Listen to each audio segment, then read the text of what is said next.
Back in the day, when we were working with airlines around the world on their social media strategy, the holy grail was for an airline to detect something on social media, convey it to the pilot or the crew in flight, and do customer recovery while the passenger was still in flight. Before the passenger actually got off, the situation was resolved, and it was the magic loop that we helped airlines aspire towards, helped airlines implement. In fact, one of the most famous examples we used is Turkish Airlines. Back in 2012, there was a passenger on Turkish Airlines who was using in-flight Wi-Fi. Back in the day when Wi-Fi was new, especially on long-haul airlines, on long-haul flights. This passenger was flying from Istanbul to Los Angeles, found the cabin was too cold, and the flight purser came in, gave him a blanket, and adjusted the temperature as well. This was done not by pressing the call button, but this was done by posting on Facebook. The person just posted on Facebook, and immediately he was surprised and pleasantly posted another post on Facebook saying, "You know what? I love Turkish Airlines. I'll keep flying Turkish Airlines. Thanks for taking my feedback." That was the Holy Grail. Many airlines, after years of effort, have now achieved this Holy Grail, including Malaysia Airlines. A passenger recently, Josh Cahill, who also happens to run a popular travel blog called Go Travel Your Way, was flying on the brand new A350 MH004 from Kuala Lumpur to London. The Malaysia Airlines social media team used listening tools to detect an Instagram post by Josh while he was in flight. Then they communicated, they escalated this social media issue to the head of customer experience, who then communicated to the captain, who then communicated with the purser, and now it was for the purser to make sure that the situation is taken care of. All seems fine, right? Everything seems perfect for yet another viral story for the right reasons. But unfortunately, something somewhere went wrong and the story went viral for the wrong reasons. I'll tell you how. Josh basically was not having a very pleasant experience. He had a seat in which there was no seat in front of me.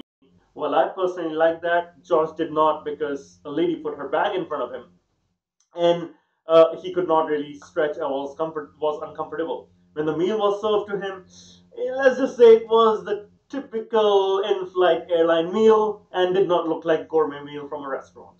So the soup was not appetizing. The meal did not look very good, and then his in-flight entertainment system did not work. So he just posted that I'm having a frustrated flight. He put it up on Instagram, and the social media team picked it up, acted upon it right away. Perfect in-flight recovery, isn't it? Wait till the purser gets to Josh. He gets to Josh, and Josh is sitting on the window, looking over two people. The purser asks, "Who are you messaging?" Josh is creeped out at this point, and the purser says again, "Who are you messaging?" Now, Josh, of course, was not messaging anyone. The purser thought maybe Josh had the CEO's direct email and was emailing Malaysia Airlines CEO complaining about the flight. Josh said, "I'm not messaging anyone. Maybe we can talk about this at the back," just thinking of not disturbing the other passengers around him. At which the purser said, "No, you're messaging someone," and he was upset. Certainly not the passenger recovery you would expect from an airline that used to be pretty good. I've flown Malaysia Airlines myself quite a few times. Malaysian hospitality was very often on display. Smiles back in the old day were freely flowing.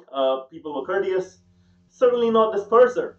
And Josh, of course, is his flight experience goes from miserable to more miserable because of this interaction. Now he's creeped out and upset that he's not taken care of, and the purser then comes and insists that he stops filming.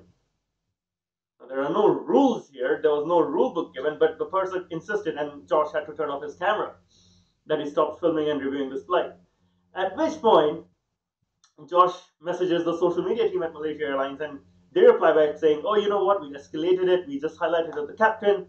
It's not your fault at all. We're really sorry. We should be able to take feedback." Which is right. You should be able to take feedback as an airline.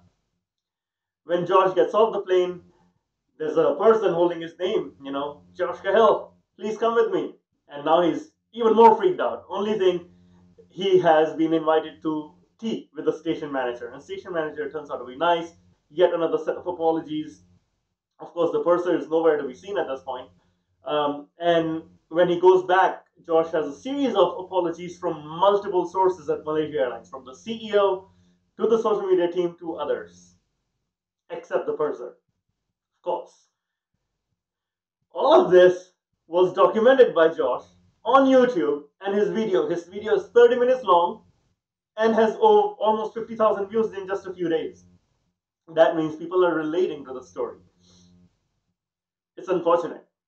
This could have been such a perfect example of an airline social media team listening, acting upon it, escalating the problem, communicating with the captain, and then finally the purser, fixes the situation.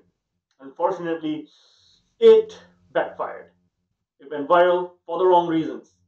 Social media is a double-edged sword. It can work very well or very bad. In this case, it totally did not help Malaysia Airlines. Lots of lessons here. I've shared the video in my show notes, so take a look if you've got 30 minutes to spare. But this is not how you want to do things. You don't want to creep people out. You want to have standard operating procedures around these things. They're not a fluke. How should the purser respond? How should the captain respond? How should the station manager respond? The other thing that upset Josh was he just kept getting template replies of apology from everyone from the CEO to others in the organization. And you don't do template replies these days. A template email reply is like sending a fax. It just doesn't work. Nobody relates to it, and airlines should just stop using templates. They're not genuine at all. In the age of social media, in the age of the connected traveler, airlines need to ensure that they're genuine. Yes, that they are fast to respond, but there are procedures around how to deal with situations like this. Because guess what? Every plane is now connected, and if the plane does not have Wi-Fi, the airport does. So the passenger will post about a negative experience, and the airline should not just be prepared to acknowledge it and listen to it, but also deal with it in the right way, which is the trick I think Malaysia Airlines missed in this case. Love to hear your thoughts. What would you have done if you were Josh? What would you have done if you were Malaysia Airlines? I'd love to hear your thoughts on Facebook, LinkedIn, Twitter, or YouTube, or wherever else you might be watching this. Meanwhile, you guys have a fantastic day, and I will catch you tomorrow. Till then, have a great one.